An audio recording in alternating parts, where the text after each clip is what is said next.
Di awal film kita diperlihatkan sebuah adegan seorang anak kecil yang menyaksikan sayatan pisau mengiris tubuh seekor ayam. Hari itu ia dan ayahnya sedang berada di sebuah tempat penjualan ayam. Setelah sampai di rumah, ia mengeluarkan kepala ayam yang secara diam-diam ia ambil sewaktu di tempat penjualan ayam. Namun ternyata ayahnya mengetahuinya. Ia sangat kaget dan benar saja ia diberi hukuman oleh ayahnya. Hal semacam ini sudah menjadi kebiasaan yang mendapatkan siksaan dari ayahnya sejak kecil hingga kini ia tumbuh menjadi seorang remaja. Di luar dugaan ia menaruh dendam atas perlakuan ayahnya tersebut dan dengan sadis ia membunuh ayahnya sendiri. Sebuah film yang sangat keren tentang penyelidikan kasus pembunuhan. Film ini berjudul Forensik.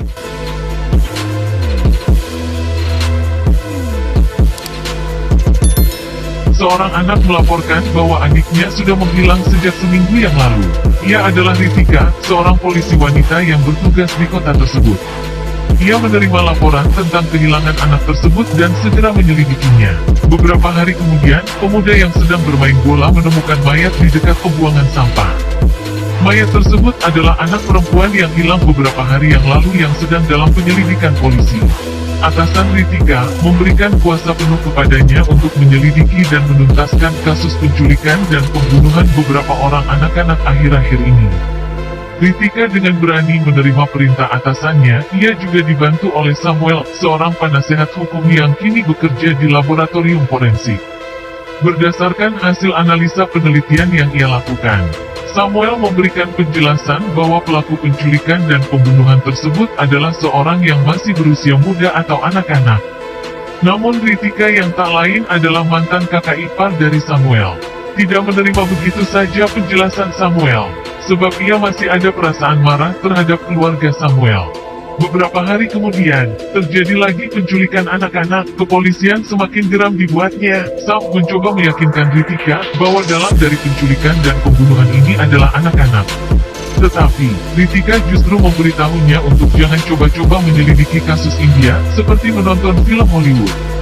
Setelah itu datang seorang pensiunan polisi, namanya Abdul Wahab.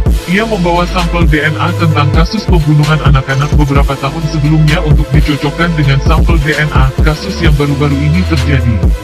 Dan hasilnya tidak sesuai. Pak Wahab juga menceritakan kalau kasus pembunuhan berantai pada tahun tersebut sebenarnya polisi sudah menetapkan dan menangkap seorang tersangka yang bernama Ubaid. Namun menurutnya Ubaid bukanlah pelakunya sebab DNA-nya tidak cocok. Polisi berhasil mendapatkan ciri-ciri wajah dari si pelaku berdasarkan keterangan seorang saksi yang melihat kejadian penculikan, tapi sayangnya ia melihat dalam kondisi gelap, sehingga ia tidak dapat memastikan secara jelas pelakunya dan kronologinya. Polisi mencoba menggambar sketsa wajah pelaku, dan hasilnya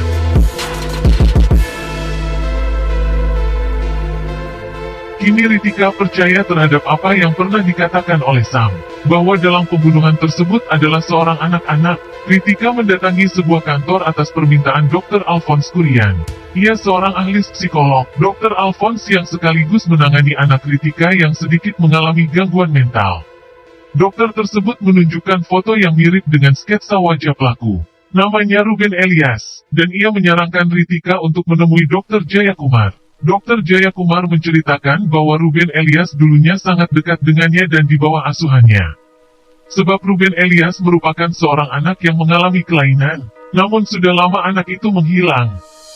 Polisi sudah menyebarluaskan sketsa wajah si pelaku dan memberitahu media untuk menyampaikan ke orang-orang agar melapor jika ada yang melihat orang yang mirip dengan sketsa wajah yang diterbitkan kepolisian. Namun anehnya beberapa hari kemudian, terjadi lagi kasus penculikan yang terjadi di sebuah rumah sakit. Polisi segera mengidentifikasi tempat kejadian beserta barang bukti. Sam datang langsung ke tempat kejadian. Ia mengambil sampel DNA dan mencocokkan dengan DNA pelaku pembunuhan yang dibawa oleh Pak Wahab. Tetapi hasilnya berbeda. Ia menyatakan bahwa pelaku penculikan bukanlah Ruben. Akan tetapi, ada orang ketiga yang melakukannya. Dalam scene film kita diperlihatkan adegan Ruben sedang menggendong anak yang hilang di rumah sakit. Dan anak itu dibawa ke sebuah tempat di tengah hutan, dan memasukkannya ke dalam mobil tua. Tak lama kemudian, hal di luar dugaan kita terjadi. Keluarlah seorang anak perempuan yang membawa mayat. Anak perempuan itu ternyata adalah putri dari Ritika sendiri. Kasus ini semakin membingungkan. Bagaimana bisa anak seorang polisi yang sedang menyelidiki kasus ini ternyata merupakan bagian dari pembunuhan berantai tersebut?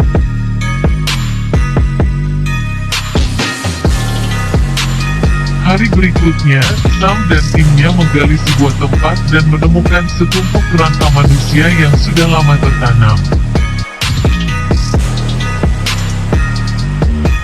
Di tempat yang lain, polisi yang dipimpin oleh Ritika berhasil menangkap Ruben dan memasukkannya ke sel tahanan.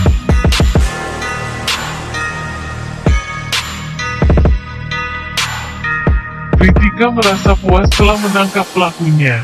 Namun Sam merasa curiga dan meyakini ada seseorang yang bermain untuk mengontrol Ruben melakukan aksinya.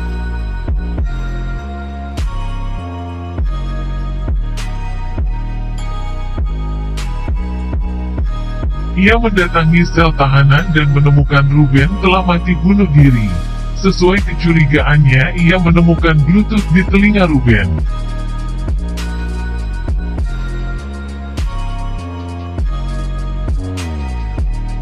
Siang itu Sam membawa anak Ritika kembali ke rumahnya. Ia bertemu dengan ayahnya, mereka sangat senang. Mereka makan dan menonton bersama. Saat Sam sedang ngobrol dengan kakaknya, tiba-tiba ia menerima telepon dari rekannya. Rekannya memberitahukan bahwa dari kamera CCTV yang terekam di dekat sel tahan terdapat sebuah mobil yang mencurigakan berada di luar saat Ruben bunuh diri di dalam penjara. Sam kaget, ciri-ciri mobil tersebut mirip dengan mobil yang berhenti di depan rumahnya. Ia menghampiri dan memeriksa mobil tersebut. Di luar dugaan, kepalanya terhantam benda tumpul dan jatuh pingsan. Tampak Ubaid yang memukulnya. Apakah Ubaid dalang di balik semua ini? Kasus ini semakin membingungkan. Ubaid memperlihatkan kepada Sam bahwa Nafia, putri dari Ritika, masih hidup. Nafia adalah anak kembar yang hilang dan dianggap sudah meninggal. Ternyata ia masih hidup. Sam berusaha meloloskan diri dan menghajar Ubaid dan memaksanya menceritakan semuanya.